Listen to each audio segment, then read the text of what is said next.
God, Sarah. My sincerest condolences. Do you take Apple Pay? Hello, everyone. For those of you who don't know, I'm Anna, and I'm the maid of honor. To be honest, I didn't know love like this existed. God, you're from DC? I'm from DC. Oh yeah, no, they absolutely botched her lip filler. I'll absolutely never trust again. I just got promoted! You totally go to Home Goods.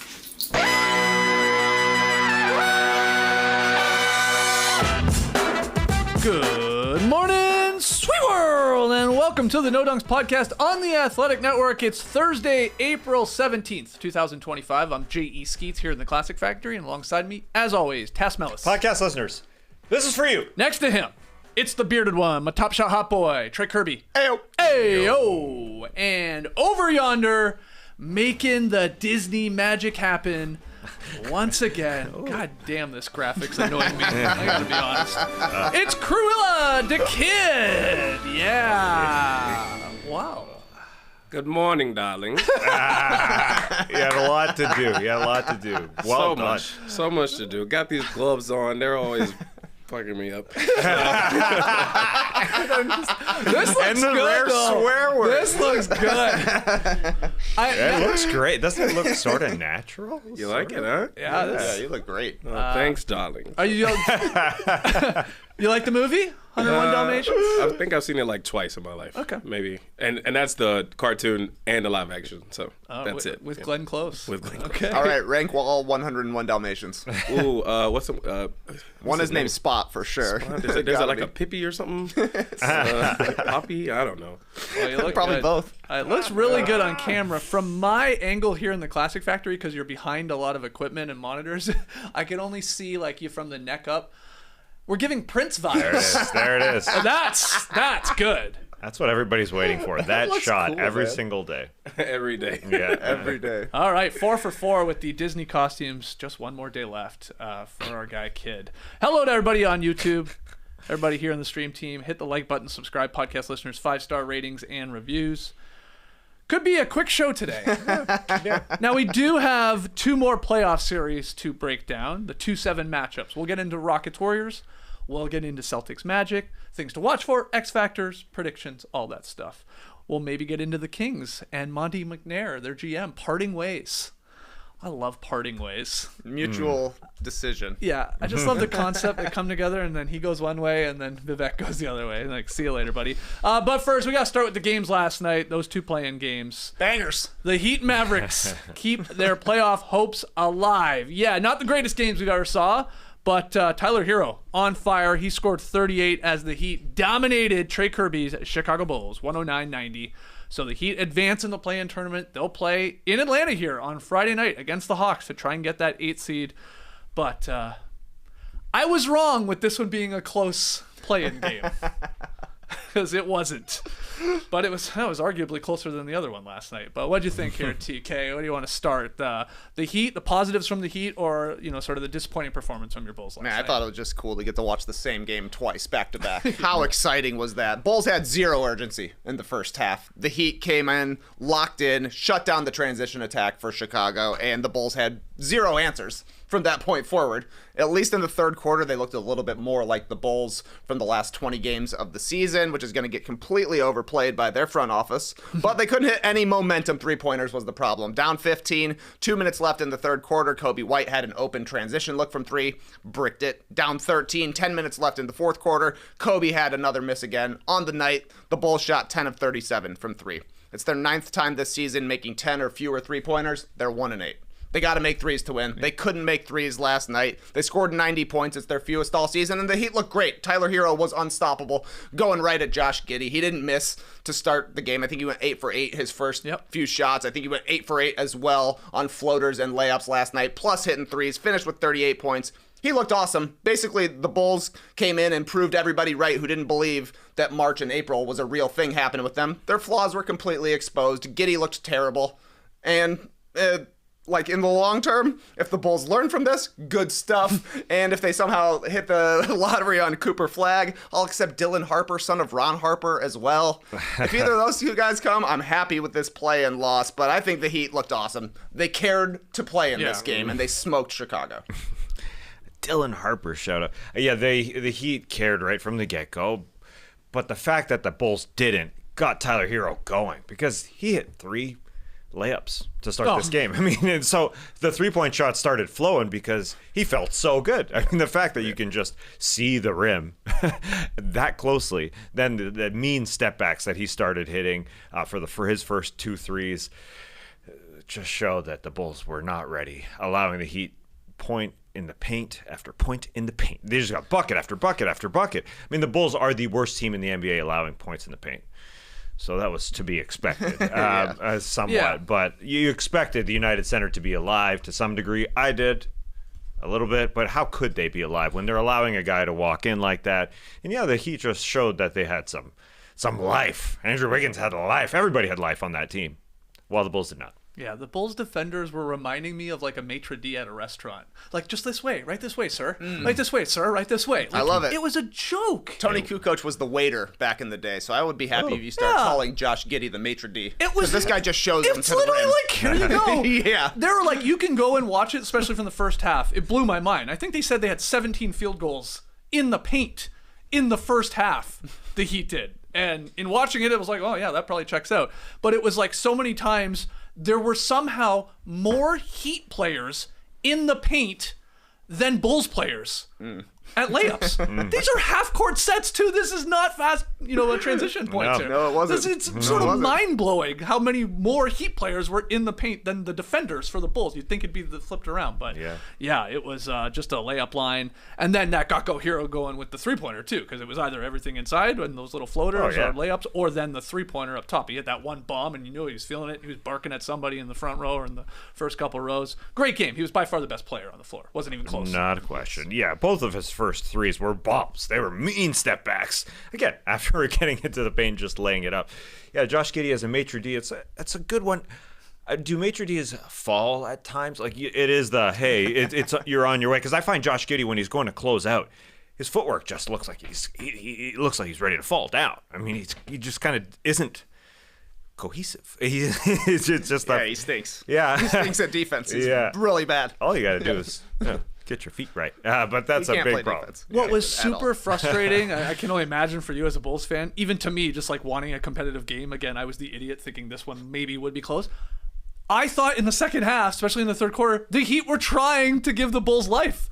They went on a long stretch where they were struggling. The Bulls started to play a little stronger defensively. Like, nothing was as easy as it was in the first half. Like, that was nice to see. But the Bulls, they just, missed opportunities. Kobe White missed a bunny inside. Giddey, sort of forced one in transition at the rim, but he probably should have finished it. Couple threes that Kobe White got good looks at on the wing. They didn't fall. And it was like, oh, my God, they are trying to do what Miami Heat has done all year, and that is, give up a lead. And you can't take advantage. I think it got to 13 in the fourth quarter. And then Davion Mitchell played really well. I think he blocked Kobe White, and then he hit a floater, and then Herro hit a floater, and it was sort of back to 17, and there was no chance. But it was I thought the Heat were trying to give them a chance at least. And the broadcast was doing a good job of trying to make it seem like the Bulls could really pull off this comeback. Richard Jefferson, the Bulls have a baseline out of bounds on their side, and he's saying on the broadcast, the Bulls are third and third quarter points, fourth and fourth quarter points, and they're making me look terrible because as he's talking, they throw an inbounds pass that looks like an outlet pass for Bam Adebayo. Was that Dalen Terry that threw that? That was insane. This guy sucks too. Worst player in the NBA, if you ask me. On a pass. Yeah. Oh, yeah. It looked like a deep ball to Bam. Yeah. For a dunk. I was sweet. Okay. Cool. Very cool. Yeah, nobody on the Bulls bench really showed up. Taylor Horton-Tucker, he was fine. I started dying laughing when Taylor Horton-Tucker checked in and then suddenly was the second best Bulls player. Yeah. I know he had a couple garbage points. He played 16 minutes. Ahmad Rashad himself was literally one of the better players last night. They needed him. Oh my God. But the Heat, Herro gets all the headlines, but your good point about Andrew Wiggins, 20 points, 9 boards, some great defensive plays too. Davion Mitchell, I already said, 15 and 9 off the bench. That was one we called. Remember when he made his way to Miami? We're like, man, that guy's the perfect Spoelstra guy. He's going to be like a key player for them. And then Bam had 15 and 12 as well. Like they got contributions from everybody. It wasn't just the Herro show. Yeah. Yeah, Eric Spoelstra was ready as a coach. You could see his face. He was all business, not one smile in those 48 minutes from what I saw. Davion Mitchell is an Eric Spoelstra. He really did come out and play really hard in this one. Yeah, the Wiggins blocks. I will say this about Montes Buzelis. Couple nice plays. Oh yeah. He had back-to-back great buckets. They were the biggest pop of the night for that crowd. I saw Benny made 2 backwards half-court shots as well, back-to-back. One blindfolded. Okay, that's impressive. Those were like the 4 biggest baskets of the night for the Bulls. Wait. One blindfolded. Isn't he always blindfolded as a mascot? Well, interesting you say that. They put the blindfold around his mascot eyes. I don't know if they were so he can see exactly the same. Anyway, that was a nice take from Buzelis. Yeah. I mean, that is where they do see through those eyes, even though he is able to see through the mouth usually, or the neck area. Yeah, it depends. I saw an Easter bunny yesterday. Yeah, I told early. I mean, it's Wednesday? 3 days away from now. Okay. Eggs to hide. The funny thing is, the Easter bunnies are making their ways to parks and stuff to have these events. Come see the Easter bunny. You know what the event is? You say hi to the Easter bunny and you leave. That's it. No toys, nothing.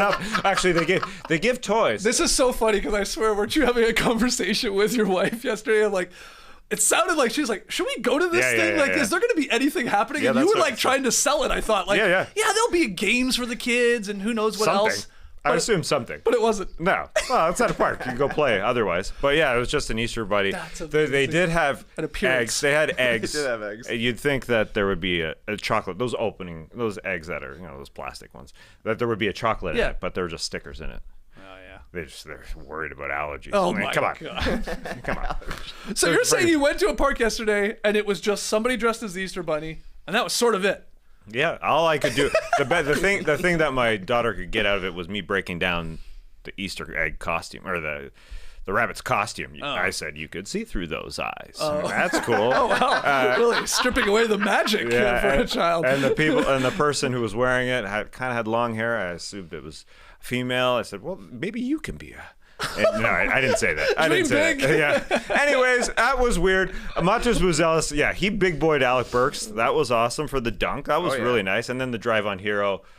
Euro stepped right at Herro.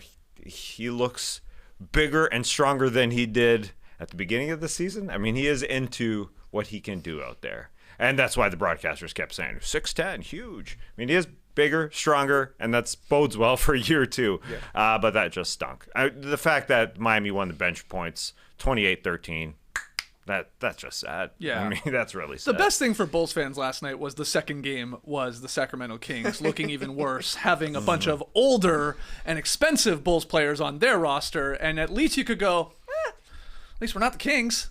We used to be. Yep. But at least we're not them. We have some young talent. I mean, we're probably going to overpay Giddey. Yeah. At least we have Kobe White here for one more year at least. We'll figure out that, unless they trade him. And then we got Buzelis. And we got, in theory, a pick maybe as well. Yeah, you said Dalen Terry terrible. What about Pat Williams? No, they're both. Yeah. Yes. I don't want to rank them. I guess Terry had a better game. He scored. Yeah. He scored 2 points. Outscored Patrick Williams. Ofer! That's all right. He's only got another 4 years on his contract. Yeah, that was signed last offseason. I thought he couldn't even catch those passes to him. Like, he didn't really want to jump and catch that pass from Vooch that went into the frnt row. Anyway. Oh, yeah. That was terrible. No, like, why bother? I'm just going to miss the shot anyway. Did you, in all honesty, I don't mean to pile on you as a Bulls fan, but a small part of me last night was like, thank God the Raptors didn't make the play-in. No. I was like, I would prefer them not to even be in this shit show and put up that pathetic sort of performance. They wouldn't be that pathetic. Worse. They wouldn't be that pathetic. Well, they're not even there. That's the pathetic part. But I was happy with it. Yeah, much higher payroll as well. I hear you. Anyway, one moment from this game that I just wanted to make note of. It was nice that Breen Burke and RJ paid tribute to Cassidy Hubbarth and her last game. On the ESPN call. She's going to be moving to Amazon.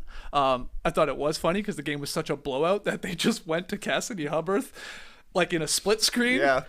and they stayed there for like, it felt like 5 minutes. Yeah. I'm probably exaggerating. And like, she's just holding the mic thinking she's going to get to talk, but they just kept taking turns saying very nice things about her. It felt So like a sweet moment, but it was funny. It felt like when a team has like a franchise legend on and they're like, who cares? We'll talk to him for 15 minutes. There's 82 regular season games. They just kept going and going. We're going to hear her on broadcast next year. Yes. She ain't retired. No. And they're going to see her all the time. Yeah. But, you know, she was. hug. I was blown away that she's been with ESPN 15 years. Yeah.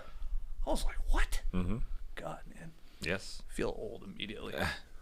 Anytime we hear stuff like that. But Yeah, we will see her next year. It's just like saying goodbye to the TNT crew over and over again. Yeah, we'll see. We'll see him again. We'll see him. We'll see him again. They'll be on ESPN, but we'll see him again next year. anything else from this riveting Bulls No. Heat game?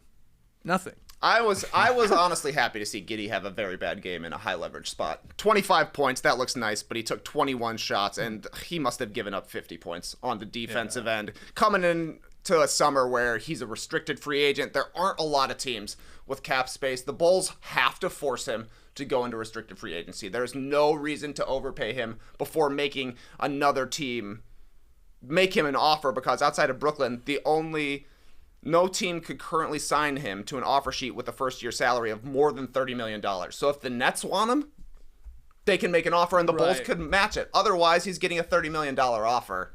Starting point guards make like $38 to $40 million. They could get a discount on Giddey, who's like a decent player. Like, he's not the worst player in the league. He's not Dalen Terry, you know? Or he's not Patrick Williams. Yeah. They got those two guys as well. So I'm interested to see what they do for him, but I think it is a little bit, I don't know, encouraging that he got exposed in a major spot here. That's a good point about restricted free agency. Quite often we just see the team that owns the player just give them a monstrous contract. But now under the new CBA, not everybody can pay every single player. So I think, you use that as leverage and you say, all right, let's see what you can do. Because there are just situations here under the new CBA where you just don't want to pay everybody. I think that we're seeing it. We're seeing it with the Phoenix Suns. So you could get them for a little cheaper. And maybe that's a little bit interesting. There's an Easter egg. Hopefully we see on July 1st through July 8th or whatever it is. We'll see some teams offer and then the other team match. Maybe that's something that we can look forward to in free agency, because sometimes the restricted free agency ain't all that exciting at times. Yeah. All right, let's go to the Mavericks. Thumping the Kings. They remain in a hunt for the West number 8 seed. And this was, I guess the big takeaway from this one was Klay Thompson getting a little revenge. Klay in game. What he did last year when he missed all 10 of his shots. His last game was the Warriors. It was in Sacramento. It was bad. It was obviously in a play-in loss. But he popped off there in the second quarter. 16 of his 23 came in that quarter, hit 4 threes, and in doing so helped the Mavs cruise to the 120-106 victory. This one wasn't even as close as that final score and felt like more of a blowout than the Heat Bulls game in terms of being competitive. But any takeaways from this one? Well, to see the Mavs guards perform like that, after obviously what we've gone through with Luka and then Kyrie going down, will they be able to get anything from their guards? You see Klay, monstrous Klay, the dribble handoffs, just passing it, give it back to me, just catching. That sort of the heater that he got there in the first half, and then keeping it going in the second half, where he got bumped and faded away there underneath. I mean, that looked like classic Klay for a second. So awesome for him when they took over in the second quarter, but Brandon Williams, I thought, was really important for them off the bench. When they made that run in the second quarter, they outscored the Kings 44-19. Brandon Williams, this guy who was on a 2-way contract a mere week ago before Nico Harrison, who can spot some talent, said, hey, you stick with us. And he was key in this game, in both halves. 17 points for him off the bench. So to get guard performances like that, again, Klay and him, that, I think, was the difference. I know Anthony Davis has the biggest line, and people talking about Anthony Davis, sure, against Domas, really, really outdoing Domas. If we want to be disappointed about one team, sure. I think Domas is the guy to speak about in this situation. But the Mavs had depth yesterday. They truly did. That's all I want to say. I'm not gonna pat Nico Harrison on the back quite yet. Well, people are joking he's gonna trade Brandon Williams for like Alex Len or something like that. It's coming. Maybe for Dalen Terry for all we know. Get him. I read the quote yesterday that when they got Klay, Nico Harrison said, "We're merely a Klay Thompson away from a championship." Yeah, I mean, just a Klay away. Yeah, they were in the finals. Yeah, but then they traded they traded those guys. Yeah. They got them to the finals. That's It the may weird have been thing. true at the time, I guess. That was I a big guess. difference maker. Anyway, tough one. Yeah, what'd you think of the Mavs 120-106 win? The Klay explosion was pretty sweet Yeah. to see. He said afterwards that he'd been hearing all summer about the 0 for 10 in his last game with the Warriors. Must be specific to him because I'd completely forgotten about it. But nice response from him, and that is what the Mavericks were looking for when they acquired Klay Thompson in the summer. We're Klay away. A 4 3-pointer quarter is exactly the sort of thing you want from a guy who gets hot. But the Mavericks were basically playing without a point guard until Brandon Williams would check in, and Anthony Davis was kind of their point center. He was awesome in this game, completely dominant every time he was out there, and I just thought the Mavs looked humongous, playing without any smalls out there, basically. I was kind of concerned going into this game that the Kings would just be able to run and gun him, outshoot him, playing such a big lineup, but it went the complete opposite way, and the Kings just bullsed it. Yeah. Completely bullsed it. They didn't give anything in the first half. No, and that second quarter, it was fascinating to watch a team come up with new ways to end a possession without a shot attempt. It was like, wow, that's a new one. 10 out of 18 of their turnovers came in the second quarter for the Kings, while the Mavs, and especially Klay, caught fire. It was a 44-19 quarter. It basically put the game to bed at halftime because you saw no fight from the Sacramento Kings and those guys. But yeah, Brandon Williams, former College Park Skyhawks guard. It's a bucket. That's where we've seen He's, him. he's a tiny guy, but obviously he can score. And the 17-5, great. You're right. Like the Mavs have done this over the last little stretch here. It was this like a crazy starting lineup of Anthony Davis, Lively, PJ Washington, and then Najee Marshall and Klay Thompson. Like there's not a point guard in the mix there. And I think it's always funny that it's like their coach is like a Hall of Fame point guard. But no Dinwiddie. He played like 2 minutes. Yeah. I know he was injured, and I don't know how much that came into effect. But getting some at least point guard play from Brandon Williams is a huge boost, and they're going to maybe need that again if they're going to try and get by Memphis there on Friday night. Yeah, the size will be what helps them against the Memphis Grizzlies. I do think. The bench was monstrous for the Mavs, 26-3 over the Kings bench in this one. The Kings only getting 3 points. Malik Monk's injury playing a part in that because they just have to outscore teams. And, without Malik Monk, that was a problem in this one. I will say, you said we saw Brandon Williams with the G League team. Something that happens when we do G League broadcasts, they don't do interviews for guys if the team is losing, right? If the team is getting bombed at halftime.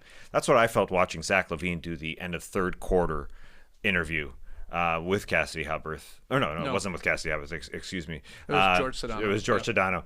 They're interviewing him. And he looked, I don't want to be here. Ooh. I'm surprised that they allowed that interview. Yeah, flights were booked, baby.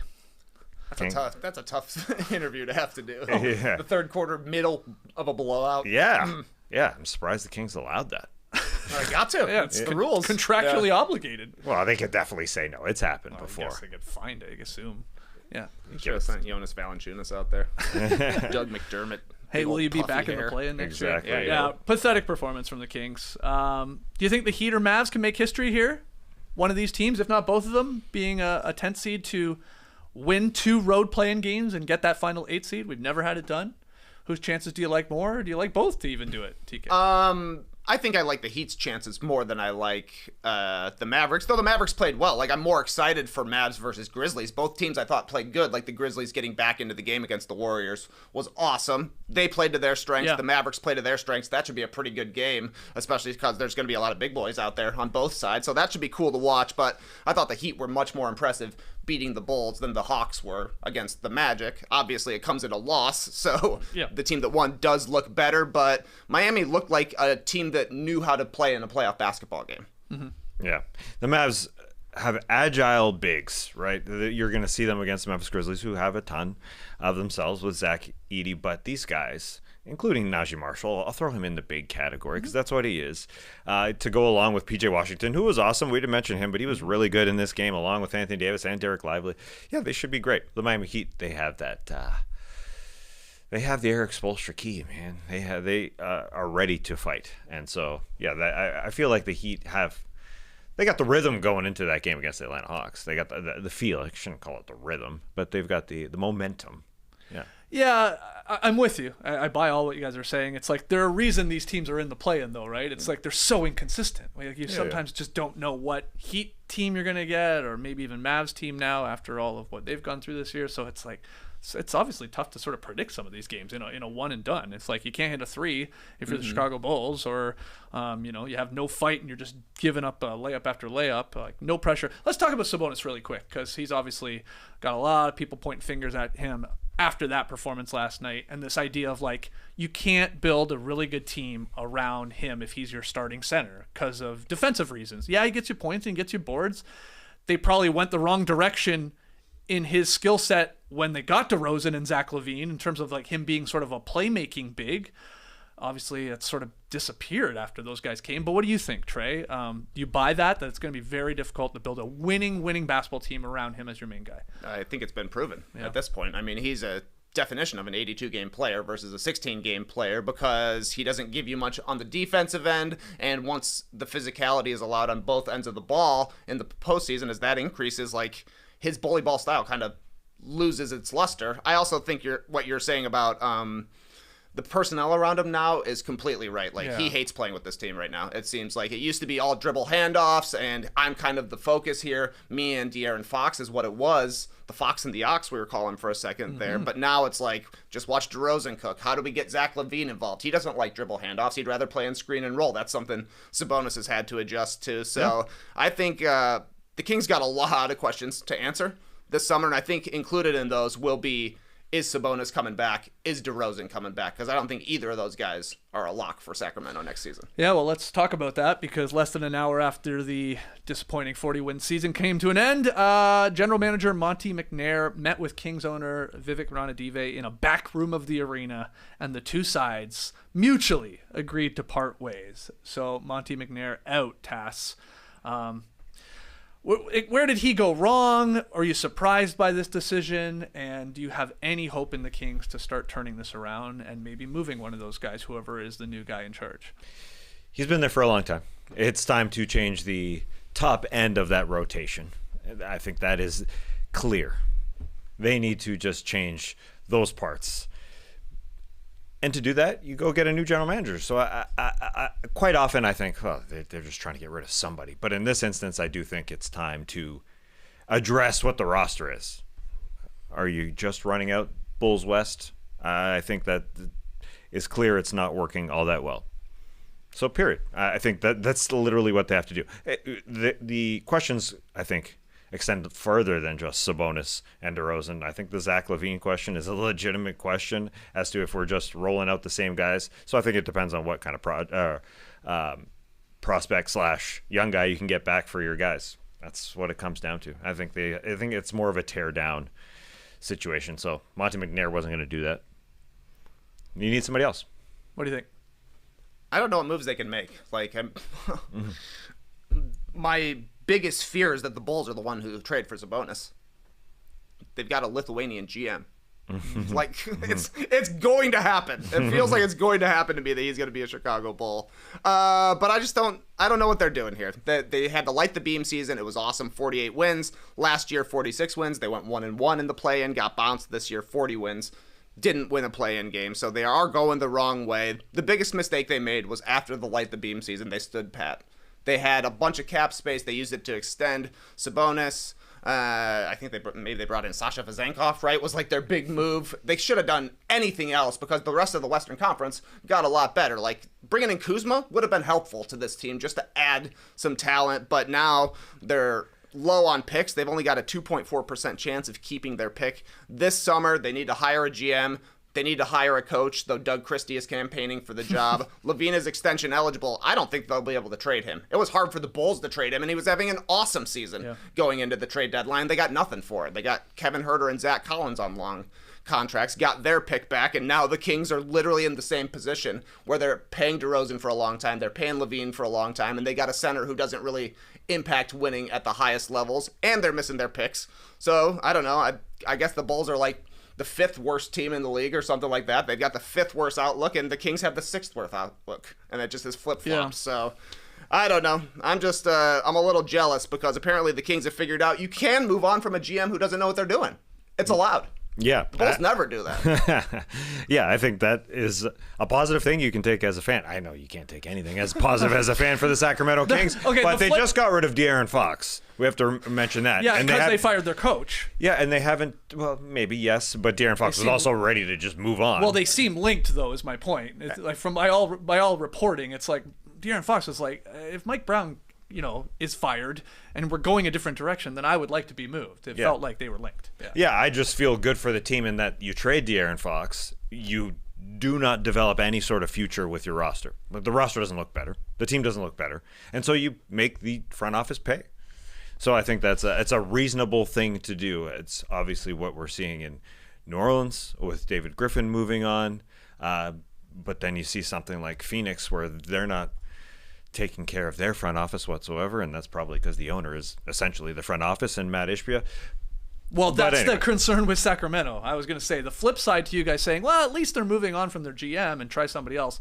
I guess, but not if the owner in Vivek Ranadive is the one calling all the shots.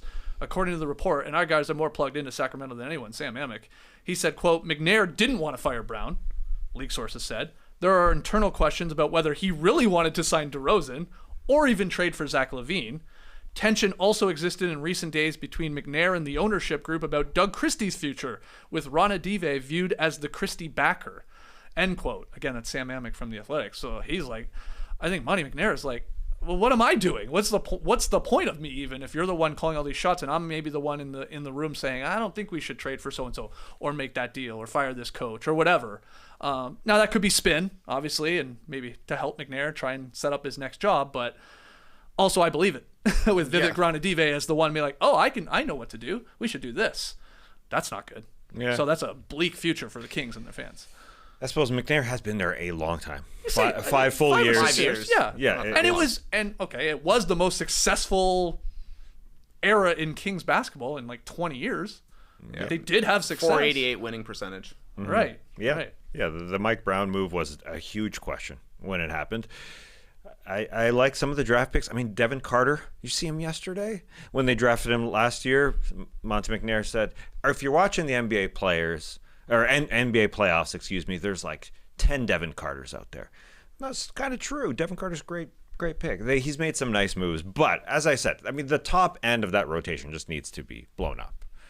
So easier said than done, though, as Trey said, exactly. I think. Oh, yeah. The Athletic says Scott Perry, who was the Kings' vice president of basketball operations for like 3 months back in 2017 before he got hired away by the Knicks as the general manager for them. He's considered a front runner for this job. And former Nuggets general manager Kelvin Booth also expected to be given consideration to take over for Monte McNair, to just be a yes man to Vivek Ranadive. I think that's what's going on here. Even Wes Wilcox left. That's right. He got out. Yeah. That's right. Left a couple months ago, didn't he? Or a month ago or something. He's a Utah guy. Yeah. All right. Any other thoughts on those two playing games or the ones on Friday night?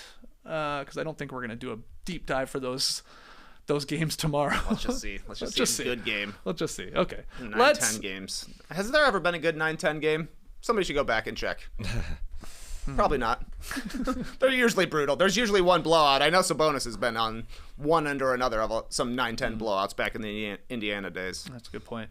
Okay, let's get into our two more playoff previews here on No Dunks. 2-7 matchups we're tackling here. So I guess we can say don't call it an upset if the Warriors do take down the Rockets in the first round. Why? Because the Warriors are minus 190 at BetMGM to win the series, despite being the 7th seed. According to Yahoo Sports, Golden State is just the second number 7 seed to be favored over a number 2 seed in the first round since like 88. 2021 was the one other time. It was the Lakers favored over the Suns, a 7-2 matchup. So that was after the Lakers had won the 2020 title.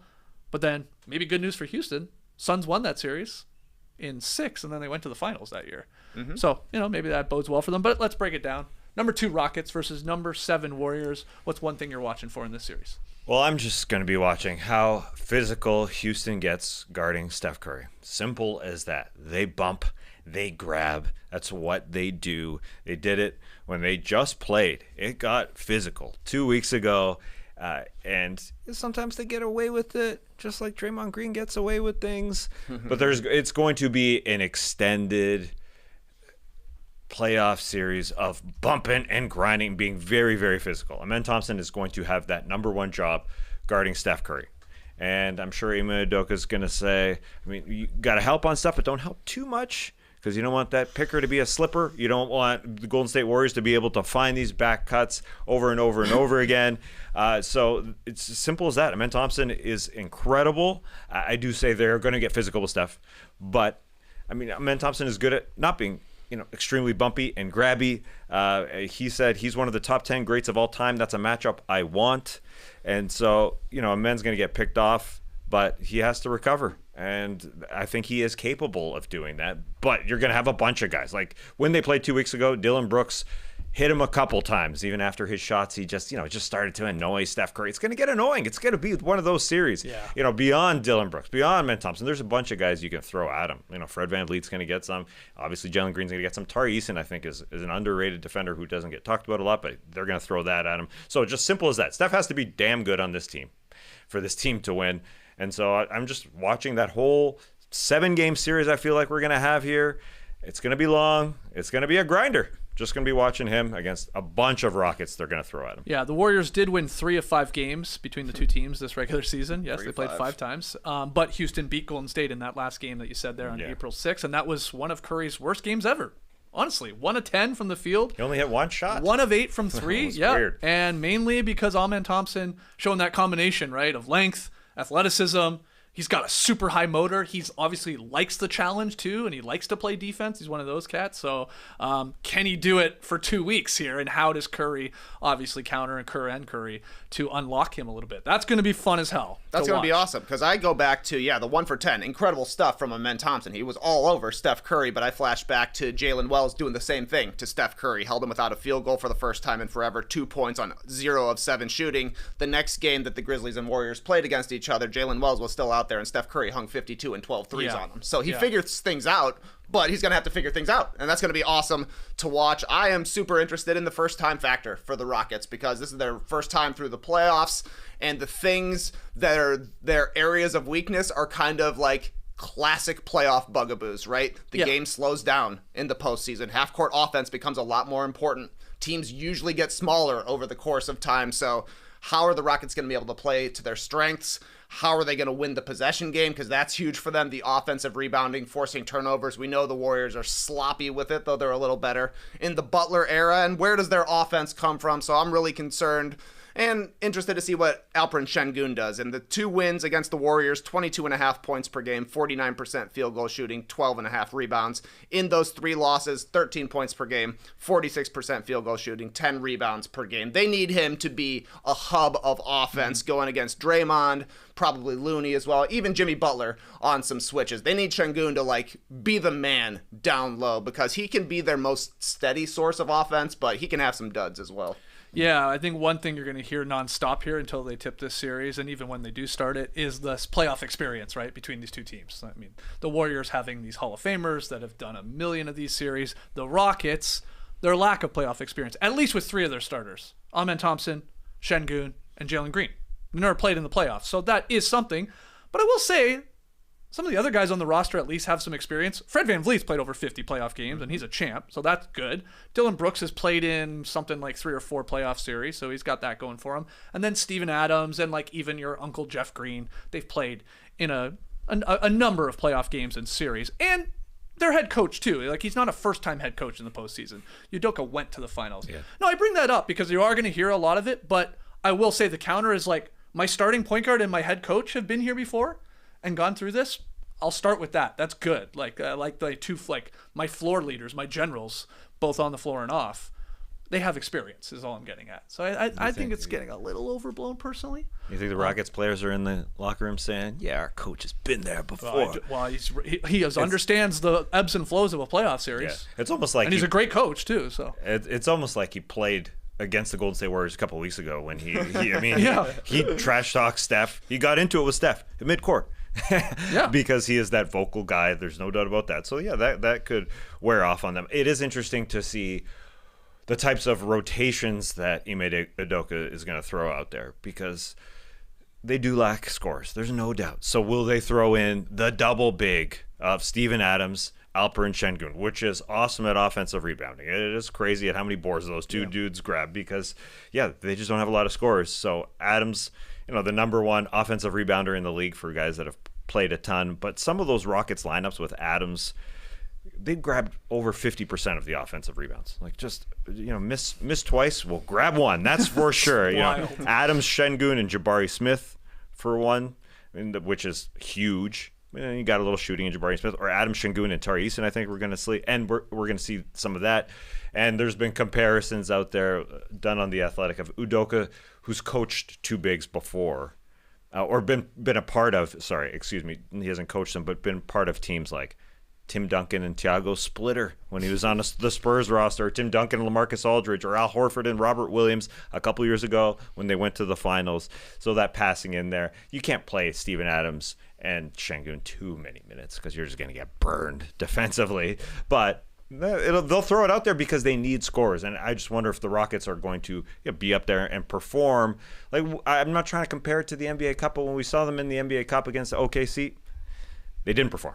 They didn't perform scoring-wise. So that's the big question. Yeah, everybody will be talking about it, and I think it's a fair question. I mean, it's a contrast of styles, the way these two teams play offensively. Warriors, they play the beautiful game, right? It's all ball movements, all player movements, constant movement, blah, blah, blah, blah, blah. And the Rockets are dead last in ball movement and assist rate, and they just slow things down, and they're more methodical.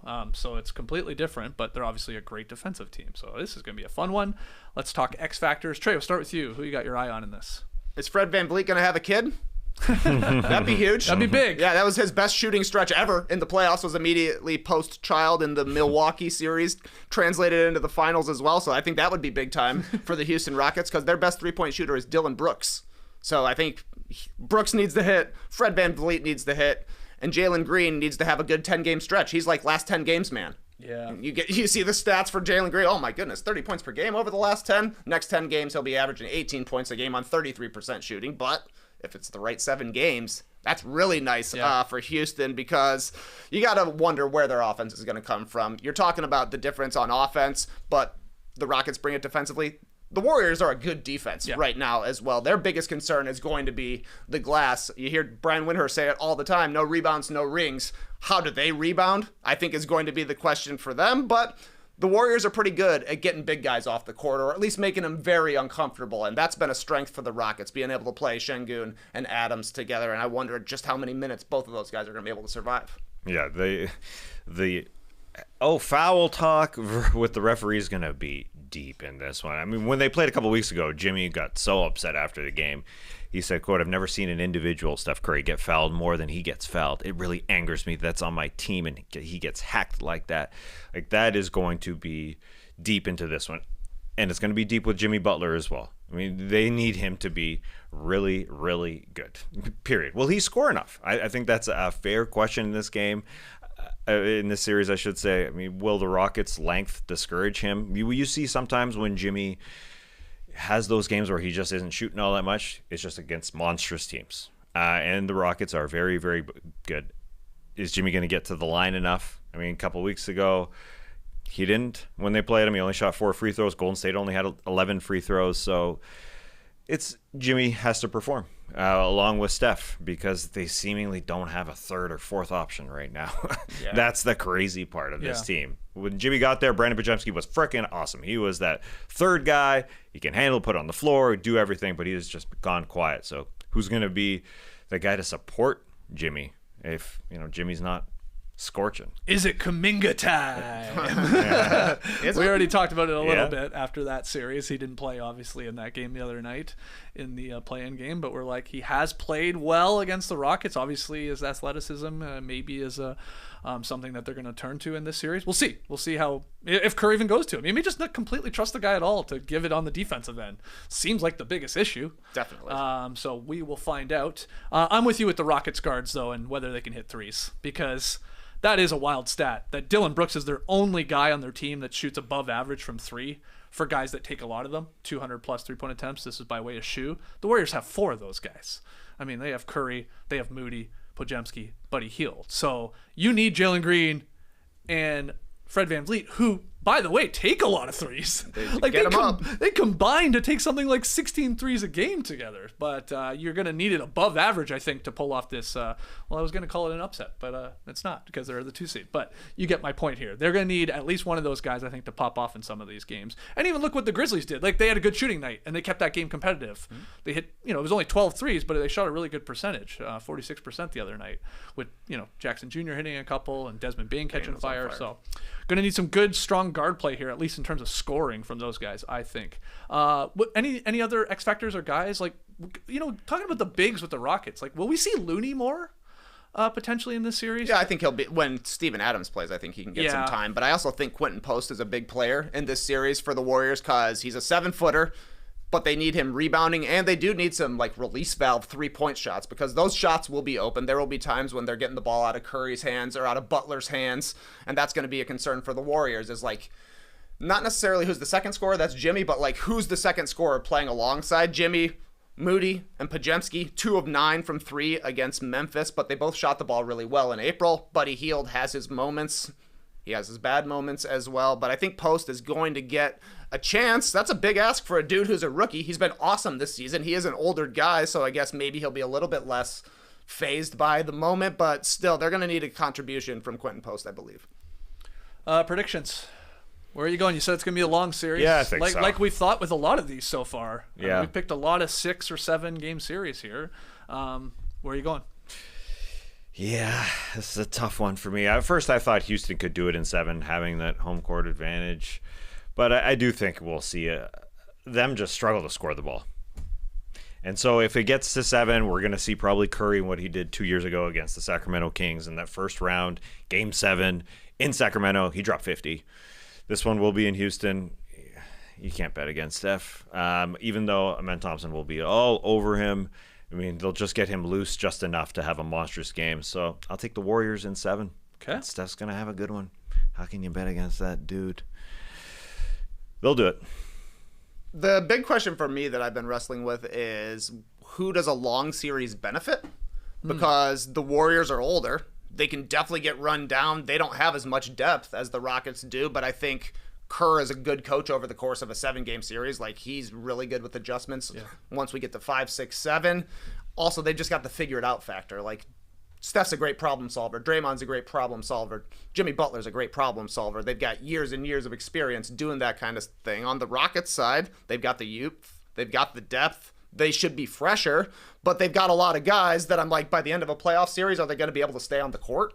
That even includes Amen Thompson. I'm the guy's a 20% 3-point shooter. Right. Are the Warriors going to be able to scheme him off the court like Tony Allen back in the day? I doubt it happens, but there are concerns with that. Jalen Green, up and down. Steven Adams, is he going to have an impact on this series? I don't know. There's just a lot of guys I got questions about with the Rockets because we haven't seen them do it. So I'm with Tass on this one. I like Warriors in 7 because they got the guy I trust the most. Yeah. And some of their guys, their support guys, because there are Warriors guys that we have questions about. Who's that third guy? But like you said, Podziemski, Moody, they've been shooting really well until that Memphis Grizzlies game. So maybe it's just a play-in versus playoffs thing that they'll get through it. Or maybe they won't shine in the playoffs. Look, I know, I'll admit I'm living in the moment right now because I would have a different opinion, I think, if we didn't see what Jimmy Butler did in his last 2 games. This guy has completely proven yeah, I do this come playoff time. And you're oh yeah, he does. Those were incredible. Those are the best 2 Jimmy Butler games we've seen all season. And I feel like he's going to continue at that sort of level, and they're going to need him to do that. That's why I'm going Warriors in 6. You guys laid out all the reasons why. I think it's going to be competitive. I can't wait to see who gets ejected first, or if there's suspensions in this series. They got a lot of guys that like to mix it up, and there's going to be a lot of complaining, and I don't know. It feels like this is going to be game 2 or 3 or 4 where someone like Dylan Brooks or Draymond Green crosses some sort of line, and we're going to have a big 20-minute segment on, should he get suspended or not? It feels like that's coming. So that's always exciting for us podcast creators. But I'll go Warriors in 6. You guys go Warriors in 7.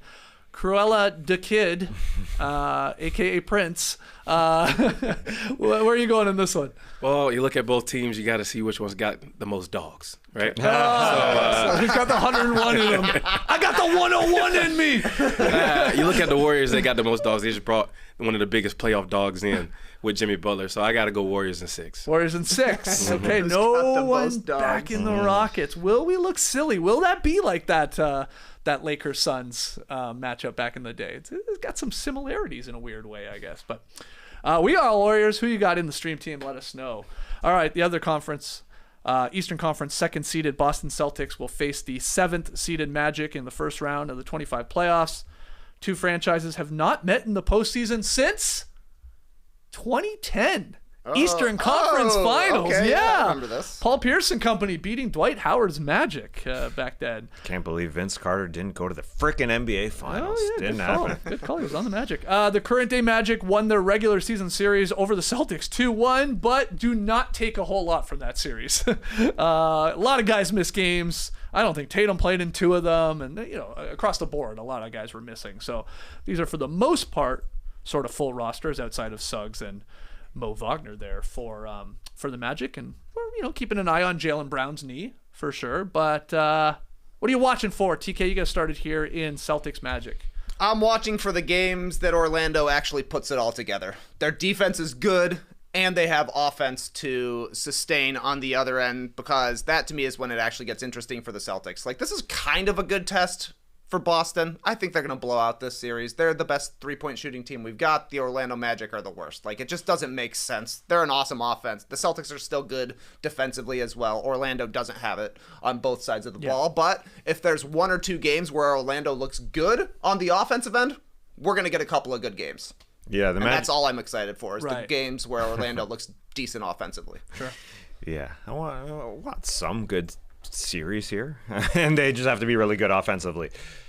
But I think the Celtics will be able to hold them down where they are good offensively. I think they'll be able to hold down Banchero and Franz Wagner, because they do like to play the double bigs, and I think those double bigs will be good enough when they throw out Porzingis and Horford, or Porzingis. We'll see a Luke Cornett out there, because they are really, really good in the paint. They are second in opponent field goal percentage in the paint. They're third in the NBA when it comes to opponent field goal percentage overall, and they don't foul. And so they are just going to do that thing where they stay in front of guys, they don't bump them, and they get out and shoot threes on the other end. I think they'll be fine. Unfortunately, I don't think where do the Magic score in this series? That's the question. Going to be difficult, but yeah, obviously at least they have an identity, and that is to try and slow Boston. But you're right, man. They're just so they have so many guys that can light it up from distance. You want some encouragement? Sure. Brent Rosengren. Orlando held Boston 11.5 3-point attempts below their average this season. That's good. That's good. The Celtics were 7-14 this season when they were outshot from 3-point land. Okay. We're not expecting the Magic to do it that often, but they limit the 3-point attempts, and in their 2 losses to Orlando, Boston went 15 of 73 from 3. Yeah, because you know who they were playing. Miss, You know who they were playing in that last game they played? I think Joe Mazzulla was being smart. It was a couple weeks ago. He said, "Nah, we're gonna play Baylor Shireman, Torrey Craig, Luke Cornett. Those guys are starting." And then Sam Hauser and Payne Pritchard. I said them last because those guys can shoot. Good play. But that's who they were playing. Sorry, Brent. yeah. Sorry, Brent, man. Bad. Yeah. Okay, X Factors. Do you have anyone you have your eye on? Well, I will be watching Jaylen Brown's knees. Yeah. I think that's important for the future of this team, the very near future, these next couple months. But I do love this quote from Jalen Green. Jalen Green. The other Jalen. Jaylen Brown, he learned how to play on the bum knee. I like this quote. Quote, "I can hit shots, I can shoot the ball, I can get to my spots, I can score different ways. I think that could be a good thing. Reminding myself that not only are you athletic, but you got a high skill level as well. So utilize that." Oh, man. When you mentioned the 2009 Eastern Conference Finals, I flash back to Vince Carter. If only Vince Carter talked like that.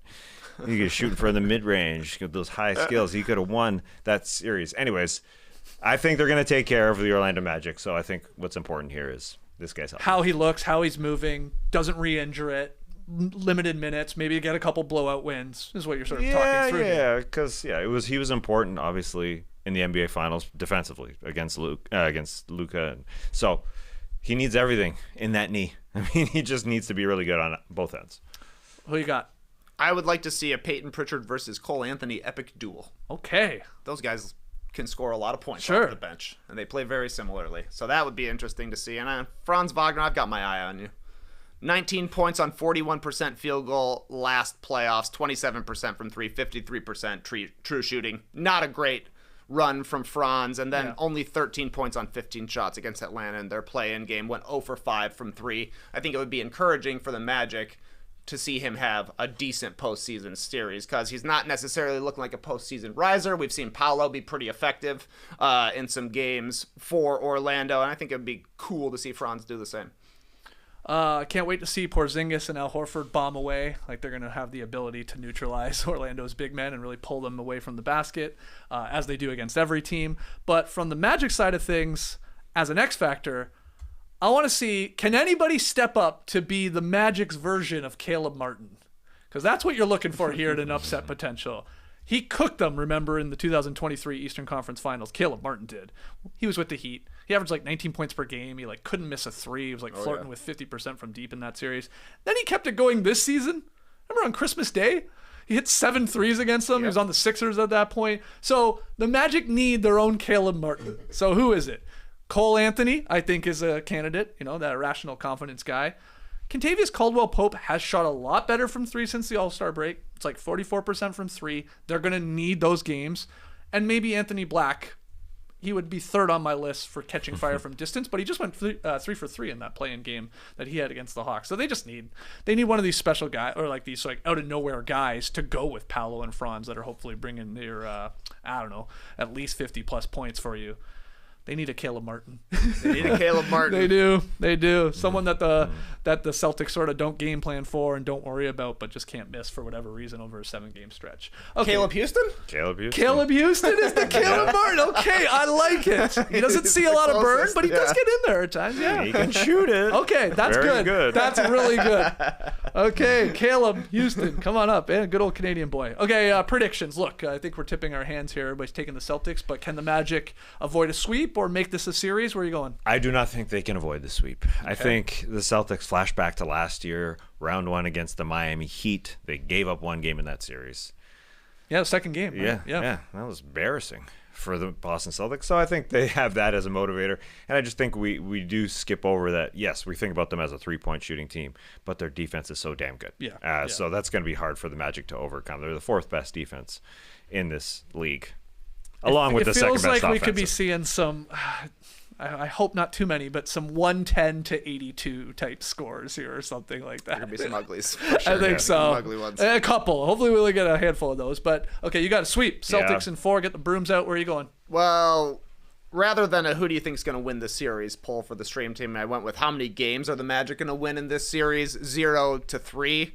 And I'm going to side with the people here. I'll give them 1 game. 47% of people responding think that the Magic will win 1 game in this series. 25% for 2. 21% think we got a sweep on our hands. And 5% think we're going to Game 7, baby. So give me Celtics in 5. There will be 1 game where maybe they go bozo mode and Orlando is good. Yep. I'm 100% with you. I think it's Celtics in 5. I actually could see a gentleman's sweep in play here. A classic Celtics up 3-0, and maybe a Magic get that last one. But I like Boston in 5. They have given up a game last season. Obviously, the Hawks took 2 the season prior to that. First rounds I'm looking at here. So it happens. They're off for a long time here, too. Maybe a little rust factor. You got the Jaylen Brown knee injury factor. So Celtics in 5. Ash, where are you going with this one? You already know what my answer is. Celtics. In 4? In 4. Okay. Sweepy. Okay. 2 sweeps. Let's hear all your thoughts on both those series. Did you have the numbers on what the people thought for Warriors-Rockets? I forgot to say it. Yeah, 56% choose Warriors. Yes. Yeah. Okay. 56 to 43. Pretty tight. Yeah. That's good. That's good. People are torn. All right, we'll call it there. Bit of a quicker show. If you're a Survivor fan, we got a new No Buffs podcast coming up later today. That's at 1 p.m. Eastern. Nora will join us here in the factory. TK, JD, myself, talking about last night's episode. There were 10 people. We're down to 9, so we'll get into that and have some laughs talking about Survivor. So join us over at No Buffs, own YouTube feed, own podcast feed. We'll be back here tomorrow. There's no games on tonight. Obviously, the 2 final play-in games are on Friday night, and we do plan on having a podcast later that Friday night. to maybe talk about those games, and more importantly, talk about the 1-8 matchups, make some predictions. So keep your eye on that. Make sure you subscribe, hit that little notification bell so you know when we're going live. But yeah, we got to figure out what we're doing on the drop tomorrow. Are there worst of the week nominees? There always is. Okay. If you're listening to the internet talk, you can just make one up that they say, "Oh, that's terrible." No, I don't have any good. How about pulling out your cocaine baggie on live television? Well, now you're doing exactly what the internet. That's why I said it. That's some misinformation. I know. We don't know what was in the bag. Parmesan, I heard, for the spaghetti guy. Well, that would make sense. I believe it. Different arenas, but yeah. Yeah, that's true. Okay, so maybe worst of the week. Maybe we'll do some award talk. Who knows? Maybe we'll just do big picture for the obviously postseason that really starts on Saturday and Sunday. Lots to dig into, but we'll find out tomorrow. We'll start building it right after this show. Until then, Clipper Bros. You heard it here first. Have a great time. Turn up. Love you guys. Awesome. Thanks for joining us. And remember, I saw this on a card today, and I liked it. It said, "You didn't make it this far to stay this far." Yeah. Okay. You know. Okay. Yeah. Keep going. I didn't make it this far. To stay this far is a weird word at the end of that. Anyway. Cool. Praise the day, people.